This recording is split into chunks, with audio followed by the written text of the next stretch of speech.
Welcome to Dale Borglum's Healing at the Edge.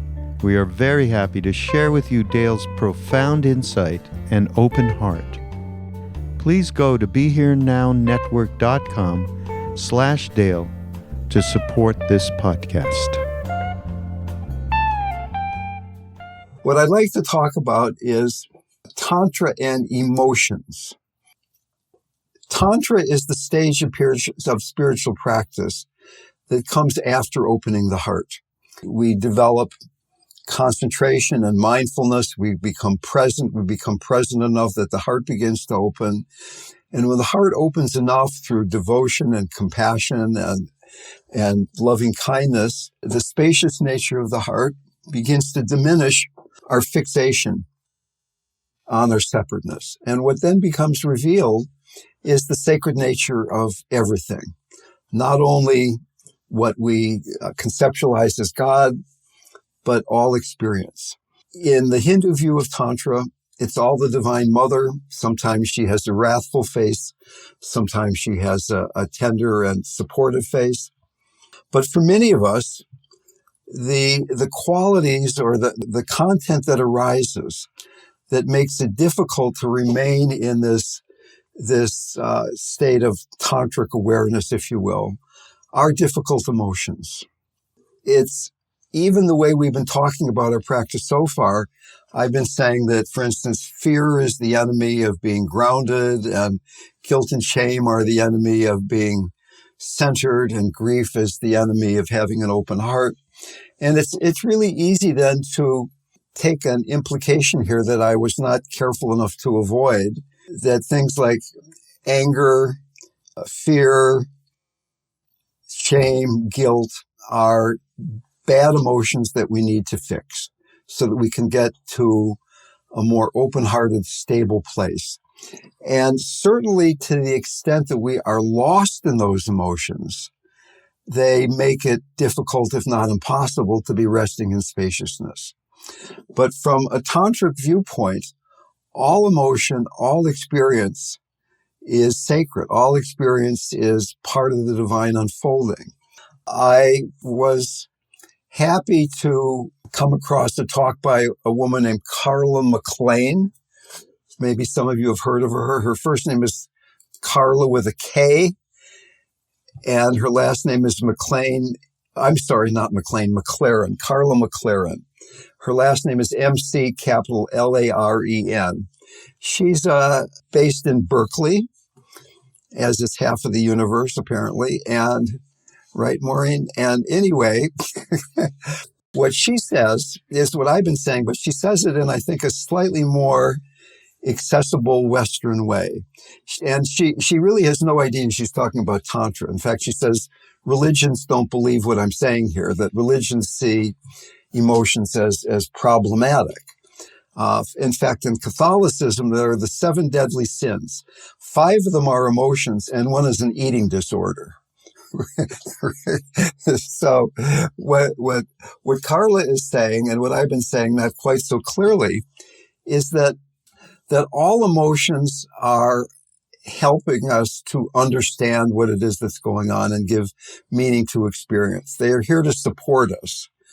Emotions are not problems. Emotions are just bodily experiences that are helping us, and that the main difficulty we have is that we've been trained to conceptualize emotions as good or bad, positive or negative, social or antisocial. And what she's saying is that all emotions, anger, fear, anxiety, depression, are not positive or negative. They're healing messages. So that one of the first things, our most basic jobs is to let go of this notion that emotions are good or bad. Can we be with emotions just the way they are? And in all of her studies, she's been going into these emotions and trying to figure out their messages.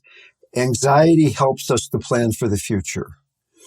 Anger helps us to meet our life situation directly, to set a boundary, and then take appropriate action. Anger helps us to see what we value. Sadness tells us what we need to let go of. Shame watches out for you and makes sure your behavior is on track. You can't have empathy without shame.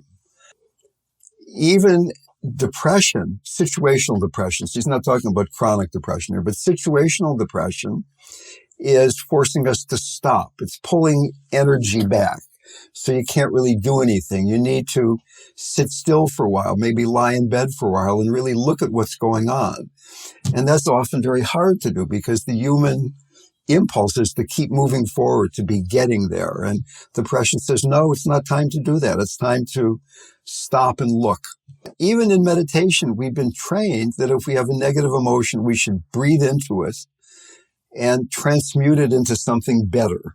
From our healing paradigm, we've even been saying that. And I think that we need to look at this a bit more clearly, that from the standpoint of invocation, a negative emotion arises. We become aware of it and we replace it with something positive. From the standpoint of Mahayana Buddhism or compassion practice, when a negative emotion arises, we become aware of it, and now we also have compassion for it. We have compassion for the place in us or in someone else that is angry or sad or frightened or depressed.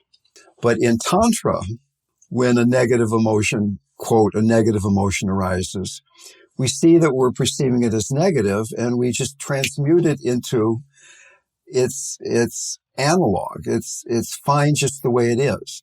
Finally, in non-duality, we're completely going beyond transmuting or having compassion or awareness, but just it's all of one taste. But this week, we're talking about this tantric understanding that all emotions are a sacred message, if you will, a direct teaching that we can deal with what's going on now, and the emotion is giving us a very clear message on how to deal with something.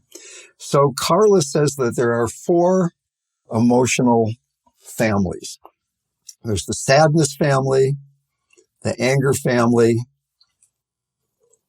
the fear family, and the happiness family.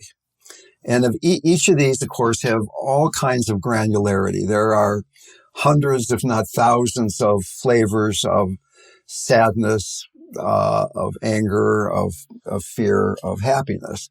But what we're getting at here is that we can begin to train ourselves to go beyond feeling, that when we're having something in the fear, anger, or sadness family, we don't need to transmute it into happiness.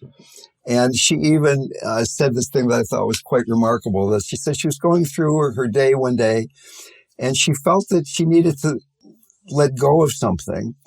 She didn't know quite what it was, so she thought she needed to be sadder. She cultivated some sadness. Now, usually we don't cultivate sadness. We try to get rid of the sadness. We try to be happy, happy, happy. What is America about? Life, liberty, and the pursuit of happiness, right? Right? It's not life, liberty, and the pursuit of tantric understanding. We're supposed to be happy. I mean, that's what Americans are supposed to do, which is partly why we're having such a damn hard time with dealing with the COVID pandemic, because everybody wants to be happy and take your mask off and go and have fun, right? She says then that there are 4 keys to working with emotions. The first one is to go, the most important one, and the one that I've just mentioned, is this notion of going beyond negative and positive emotions. They're just all little bits of genius. They're part of cognition, not a separate thing coming to bother you. Seeing emotions as negative or positive leads to grasping. And in psychological research, emotions are valenced as positive or negative, as pro-social or anti-social. And we're going beyond that typical psychological understanding. Can we really go beyond this notion of here's an anti-social emotion, here's a pro-social emotion, here's a positive one, here's a negative one? Now, clearly, it's easier to get caught in emotions like fear and anger. What we are really implying here is that if we can be present with the emotion, they aren't positive and negative. Any emotion, including happiness, is not necessarily healing if we're lost in it, right? It's being present. It's being mindful of what's going on in the body and mind as we're having an emotion. So the second key to working with emotions is learning to channel your emotions. We don't repress them. We don't unconsciously express them. We let them be expressed in a conscious way. And I've been even saying all along that when suffering arises or when difficult emotions arise, we can push it away, we can get lost in it, or we can be mindful and compassionate and let the expression come out of that. So certainly at times we have to repress an emotion. I mean, if you're driving and somebody cuts you off and you get angry and you feel like driving your car into that other person's car, it might be a great idea to temporarily repress that emotion, or at least consciously say, okay, it's not appropriate to express this particular emotion. Another quality, a key to working with emotions, is to learn to identify mixed emotions. Very often, we're not experiencing just one emotion at a time. We're experiencing several things at the same time. Like, for instance, compassion, if we really look at it, has some combination of true compassion, has a combination of sadness and joy at the same time. Many people in the West have a very difficult time being aware of just one emotion. Think what happens when two emotions are there at the same time, or even a cluster of three or more. And she was saying that now during our pandemic time, that she's been noticing two clusters of three emotions that are arising for people. One is fear, anxiety, and panic. Fear is helping us deal with what's going on in the present. Anxiety supports us for dealing with the future, and panic is a response to a feeling of physical danger. She said when these three arise, the first thing you got to deal with is panic before you can deal with anything else. But if you have a hard time dealing with an emotion and all three of these come, it's very difficult for people not to be overwhelmed. I don't know if you can remember back in the time when COVID first really became a thing and you were concerned about going to the grocery store. And the first time you went out grocery shopping after you thought you might die from going to the grocery store, what that feeling was like. There was some fear, there was anxiety, there was panic. The other cluster of emotions that she's noticing now during this time of COVID are sadness, situational depression, and grief. Right? That many people at times are experiencing this cluster. There's a sadness, there's some depression, there's grief, all at the same time. Can we use the foundation practice that we've been talking about? Awareness, mindfulness, compassion, concentration, embodiment, groundedness, centeredness, to create a foundation so we can begin to be with these emotions as they're arising, not getting lost in them. The final key to working with emotions is bring nuance to your understanding of emotions. They can be soft or intense, understanding the different levels of intensity. So like the emotion of say, anger, if it's really soft, if we're just beginning to feel it, there's some irritation. It's much easier to be with that than when irritation goes to frustration, goes to anger, goes to rage, goes to homicidal ideation. Right? So that by the time you get to the second half of that sequence, it's very difficult to be present for it. When we can catch it in its more subtle, less intense presentation, much easier to be present for it. So she's saying that even chronic depression is very protective. Often people with chronic depression were traumatized. She calls chronic depression ingenious stagnation. Because it stops you when you need to be stopped. It pulls energy away and forces you to stop and slow down and figure out what is happening. Emotions that we have been really conditioned to feel are counterproductive, are things we need to push away, are really messages that will continue to keep coming again and again and again until we begin to get the message and act upon the message. If we now go from her presentation, and if you're interested in Carla McLaren, you can just go to YouTube. She's got a couple of talks there where she summarizes the whole thing. She's got a new book called Embracing Anxiety that I haven't read, published by Sounds True, that looks like a wonderful book.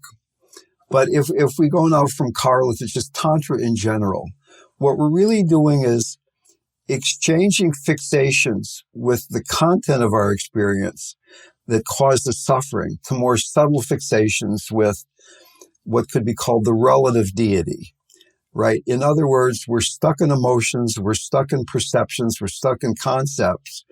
And instead, we're starting to focus on the sacred nature of things, the spacious nature of things.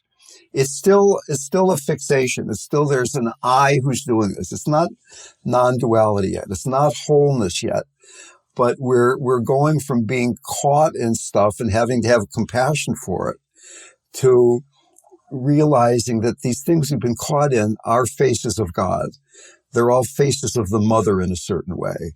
And once again, the mother is not always kind and protective. She is fierce. She is very confrontational at times. So Tantra focuses on direct experience, particularly sensory perception.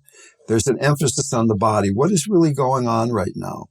And emotions, just the very word, emotion, moving energy.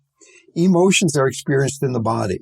Can we be with anger in the body? Can we be with sadness? Can we be with fear in the body? Tantra has no fear of pain or intense emotion. The more intense the emotion is, the more potential there is for awakening. So that in a way in Tantra, we even seek out situations where we have very intense experience. We're not trying to calm things down and be more meditative and quiet and peaceful.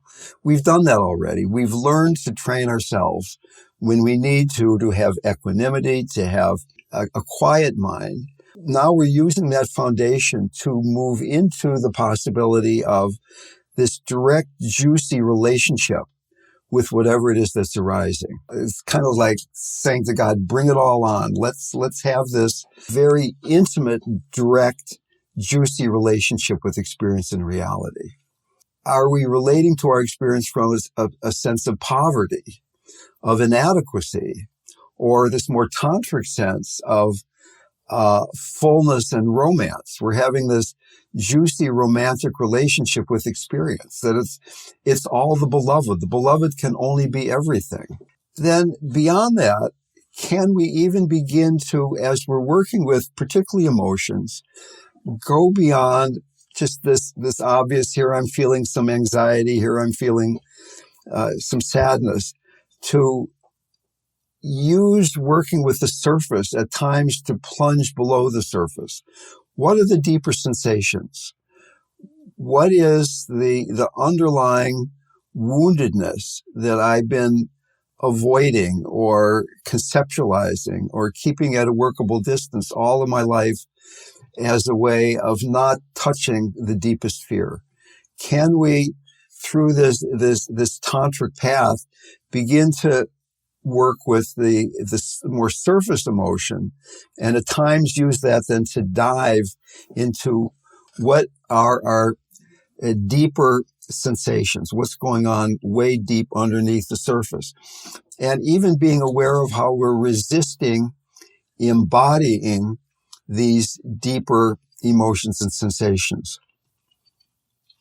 Can we begin to trust emotions and thoughts, these deeper things that we've created a personality structure perfectly designed to not feel that? Depending on personality type, some people are anger-based types, fear-based types, shame-based types. In the Enneagram, those are the three main types: anger-based, fear-based, shame-based, right? The point I was trying to make there is that no matter what type you are, there are certain emotions that it's very easy to get lost in. And if you begin to notice for you that you're an anger type possibly, and that it's easy to get really lost in anger, then you be a little more alert to what are the triggers for that. Maybe you're in traffic, or maybe there's a certain person you know, or a certain job situation that comes up again and again, where it leads to some slight irritation, to more moderate frustration, to the beginning of anger, to real anger, to rage, to, I don't know, there's probably a whole bunch of other words we could throw in there. Many people in the West have a very limited, paltry emotional vocabulary. Most people can identify maybe half a dozen emotions. I'm happy, I'm sad, I'm scared, I'm agitated, I'm bored. To the extent we can begin to be more granular, particularly as an emotion is arising, it becomes easier then to break the cycle. So that, and it's getting slightly tricky here because how can I say this? We're not using mindfulness to try to stop this trajectory from slight irritation to homicidal ideation. We're just trusting that mindfulness itself will gradually dissolve the grasping. If we're trying to mindful things away, that's a defilement of practice, if you will. So can you learn to trust that I can train myself to be mindful of what begins to happen in my body when I'm put in a situation that leads to anger, and begin to notice as it's beginning.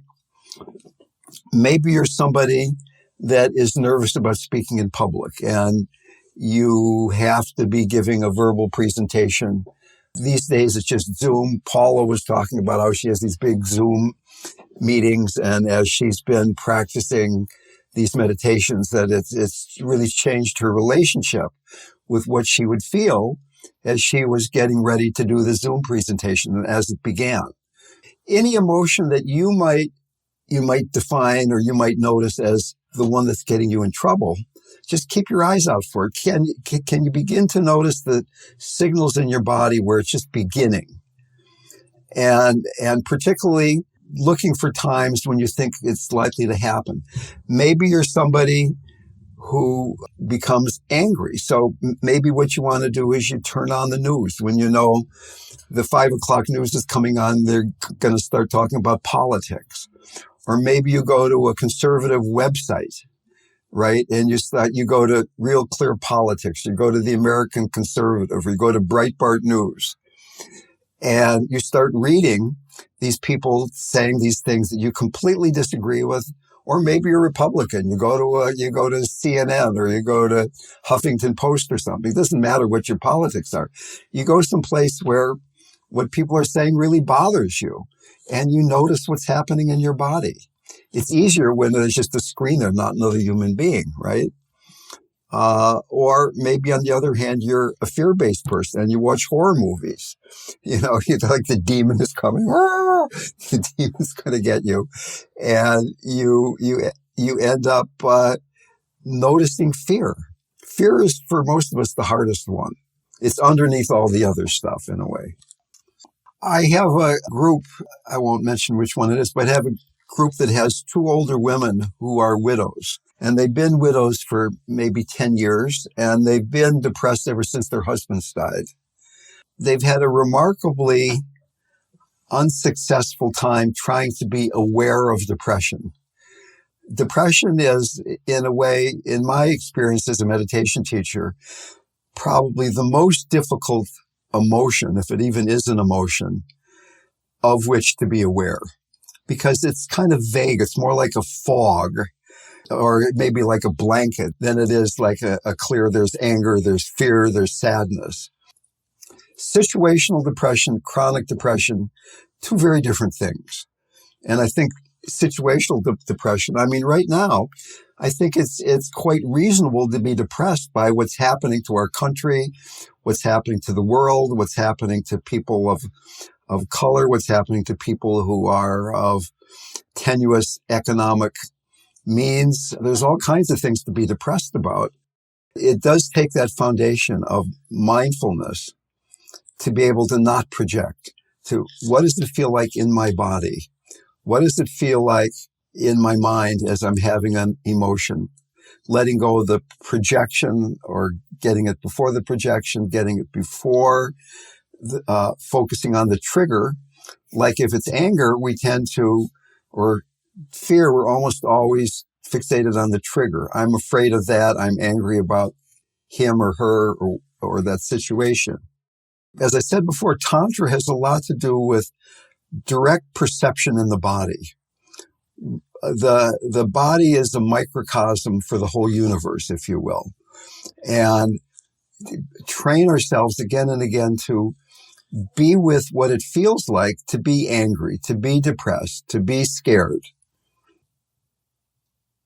I mean, like even right now, as we're talking, is there some slight anxiety that you want to get this information because it seems really useful and you want to collect it so you can be a better person when we're done being together today?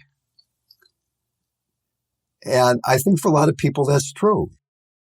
So is it possible to even trust that we don't have to collect, that the information is coming in, and that this discussion is not about something else.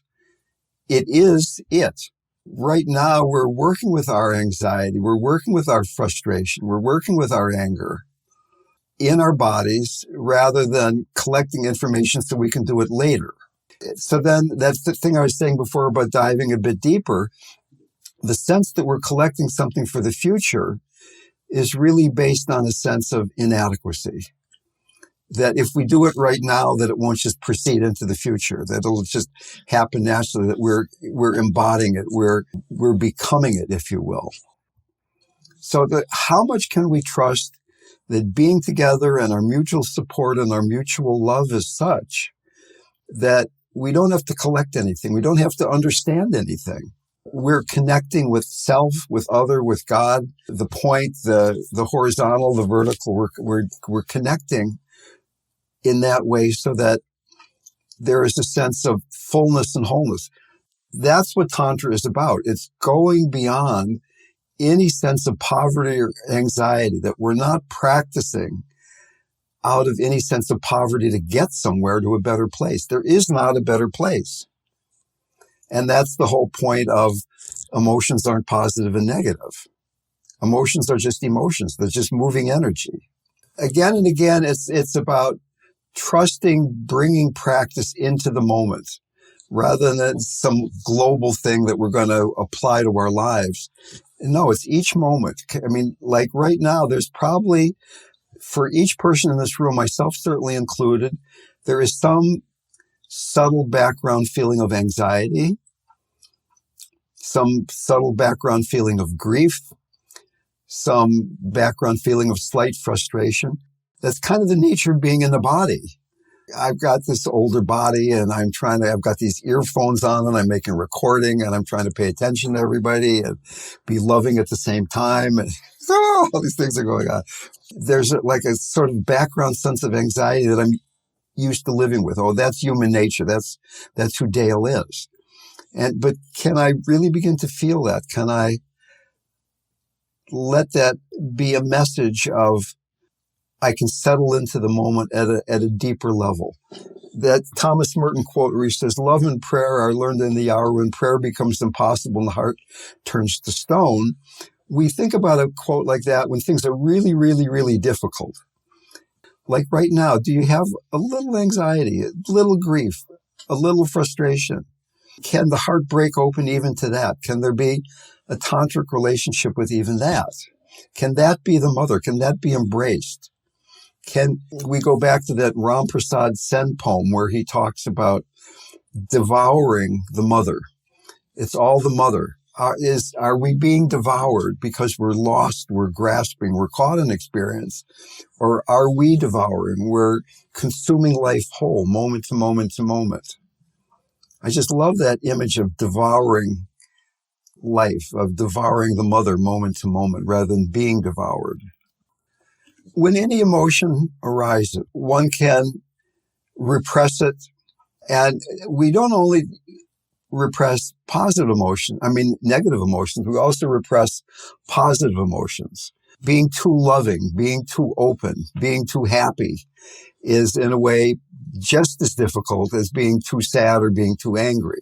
We can repress an emotion, we can pull back from it, or we can just blindly express it. An emotion comes, there is absolutely no filtering, there is no mindfulness between the impulse and the expression. What Buddhism says is that we can consciously express the emotion as is appropriate, so that it's taking into account what we're feeling, what the environment is. Is it appropriate to be angry? Is it appropriate to be super happy right now? Just as an example, I am often invited to memorial services because I work with dying people. And often when I go to memorial services, I feel really happy and joyful. But I try not to express that too much because there are people there who are grieving who knew this recently deceased much better than I did. I only knew them after their body was almost uninhabitable. So when they died, for me, it's just a sense of great release and relief that they were not stuck in that body anymore.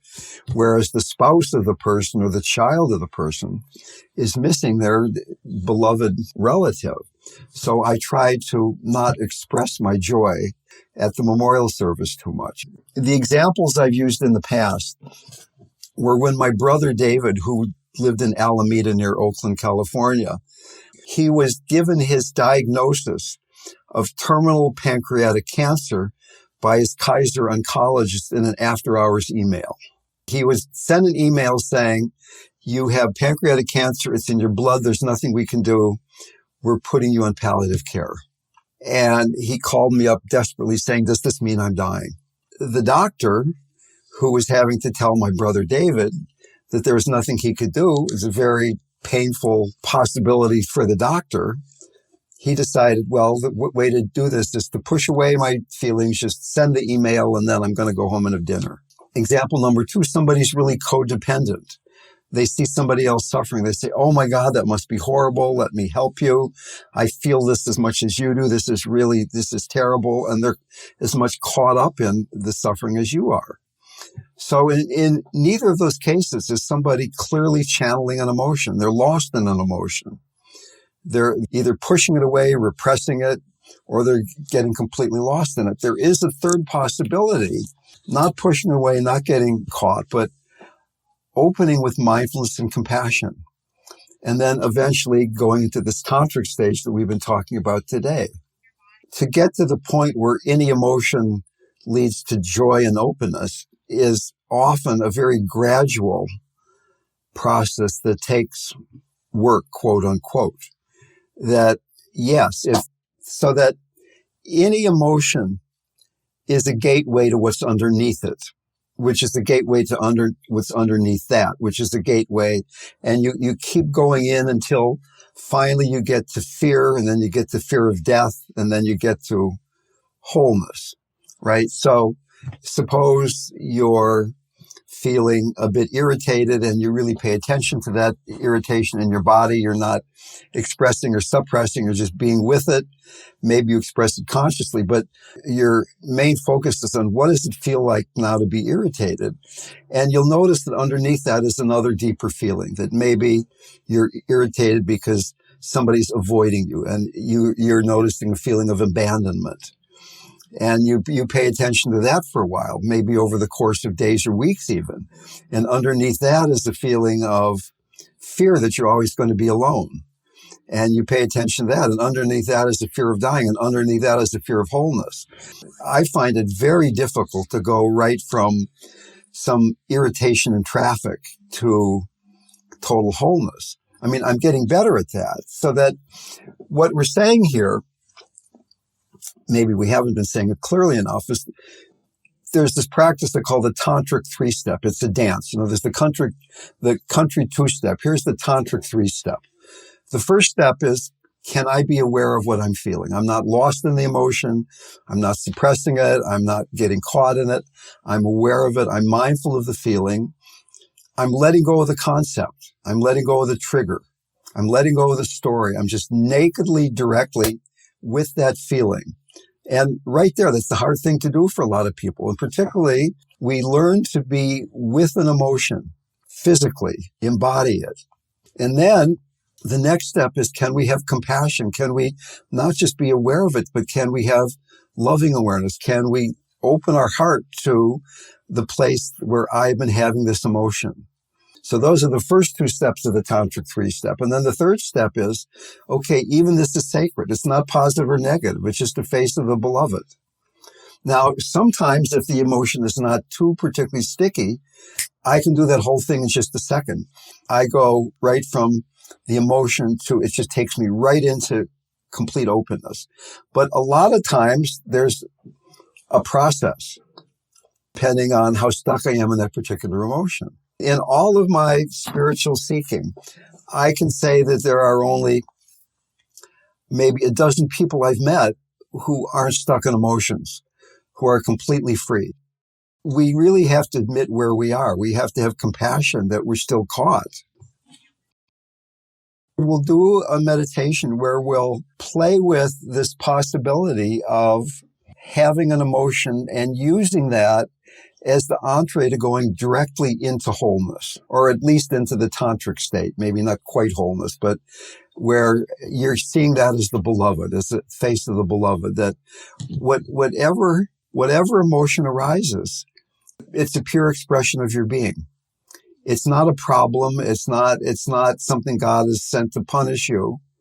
Some of these more modern Christians say that sin is missing the mark. It's not that you're bad. It's missing the mark. It's missing the fact that it is all whole already. I'm reading a book now called The Universal Christ by Richard Rohr, R-O-H-R, where he's very clearly distinguishing between Jesus and Christ, and how Christ is, in a way, light, is all humanity, that Christ was there at the moment of creation, and then this guy Jesus came along to embody that and be a teacher. There's a great confusion in the Christian church between this personal Christ, and when he's saying that if you have this personal Savior, you're really only getting a very small part of the teaching, because that excludes all these people that don't have this personal teacher, that Christ is in everything, in everybody.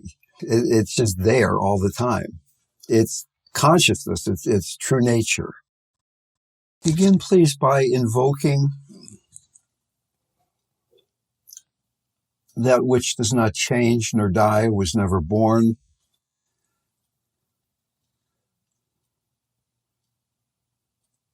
Receiving the blessing inherent in each moment.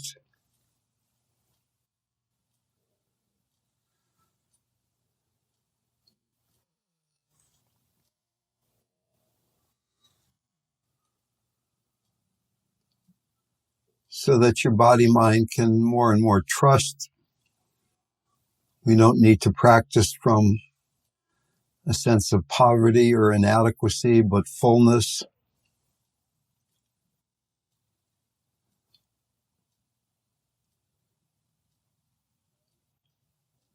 Practice becoming more and more a sense of surrender into that which is,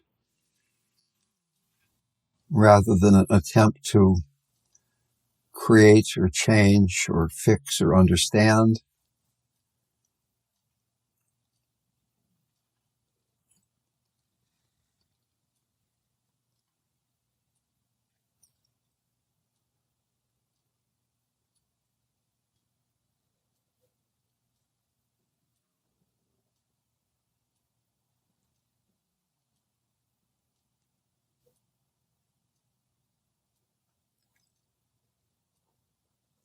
Becoming more and more embodied, grounded and centered, inhabiting the lower part of the body, mountain-like stability.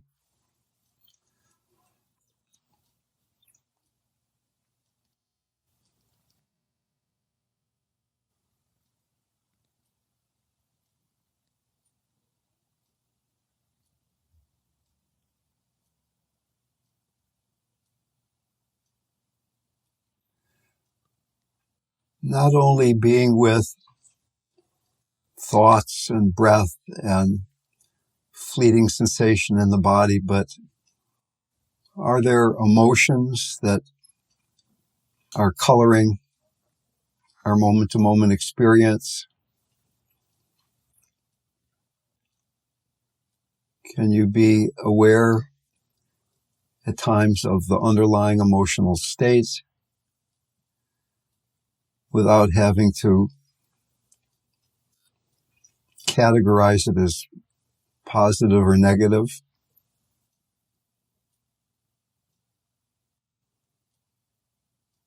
Being with it very intimately in your body,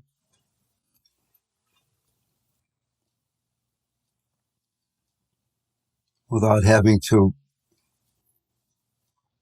connect it with any trigger or project it onto another being or experience.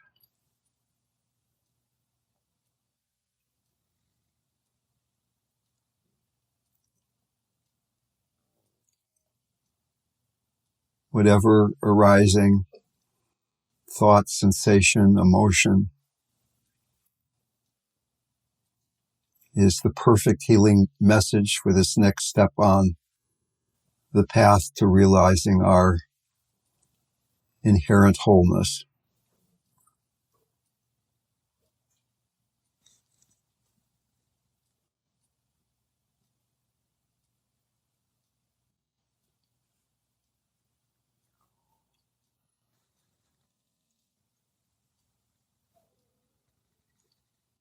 And then even extending our relationship to a heartfelt one, not just a clear awareness of experience and particularly emotion, but a loving relationship, spacious relationship, a connected relationship.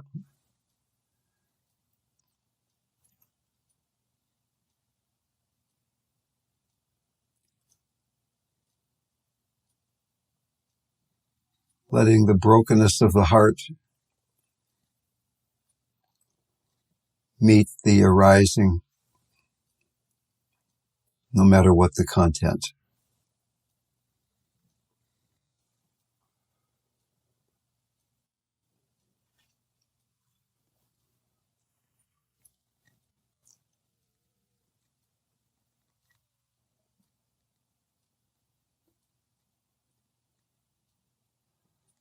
So the heart becomes more and more spacious.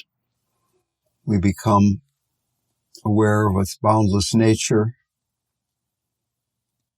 its connected nature through our relationship with experience, with emotion.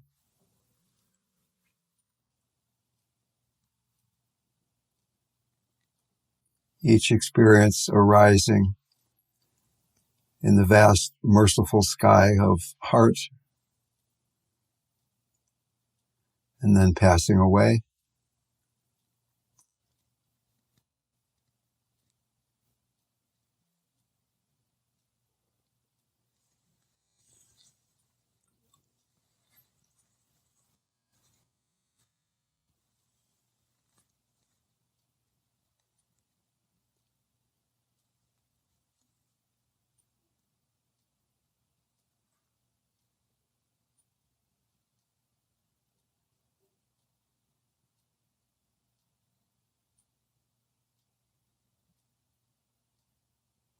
And as our eye fixation fades in the vastness of our open heart,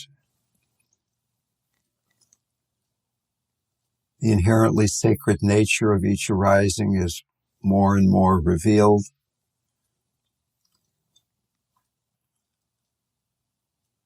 Beyond good and bad, positive and negative.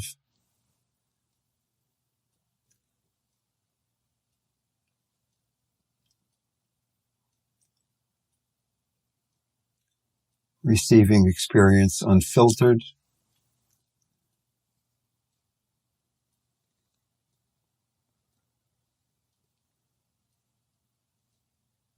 Receiving the blessing the grace that is the nature of experience, becoming more interested with the nature of experience than with its content, the presence, the fullness, the aliveness that is the nature of each arising.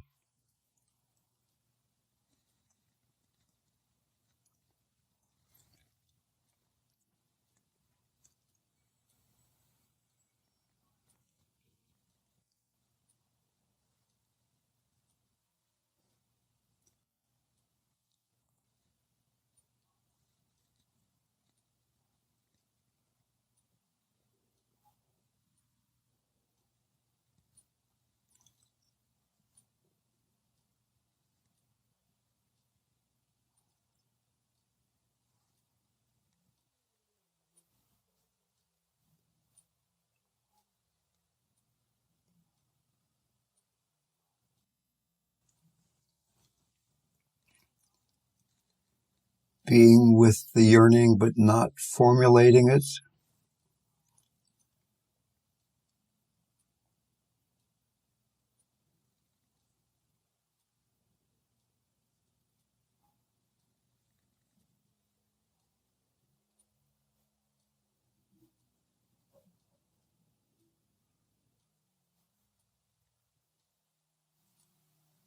How alive are you willing to be?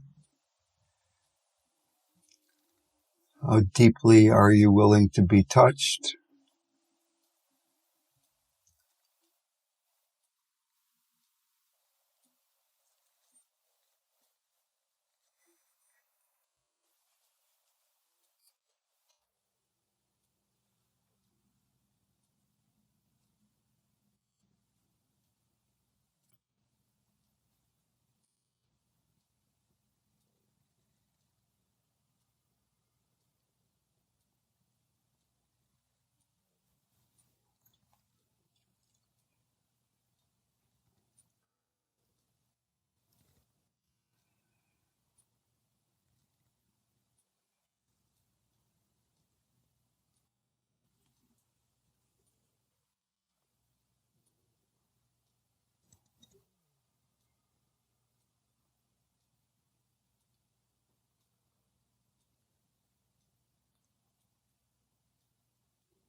Dying into love, each out-breath the last,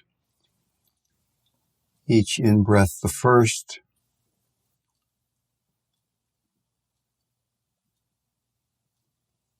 As you breathe out,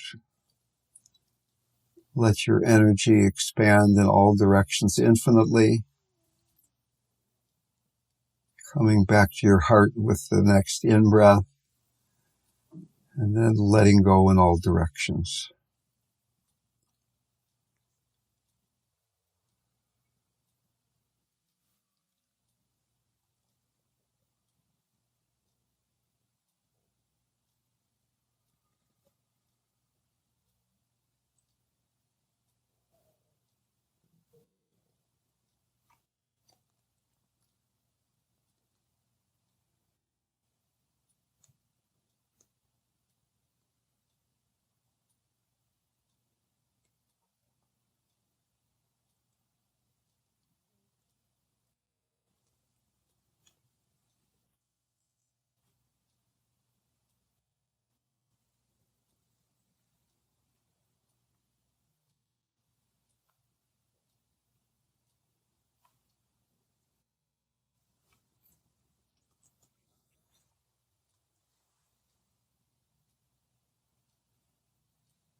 dedicating the merit of our practice with the wish that all beings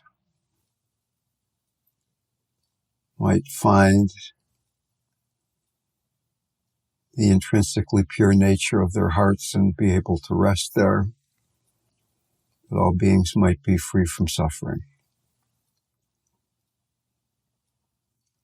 that we ourselves might become forces for compassion and healing as we move through our lives.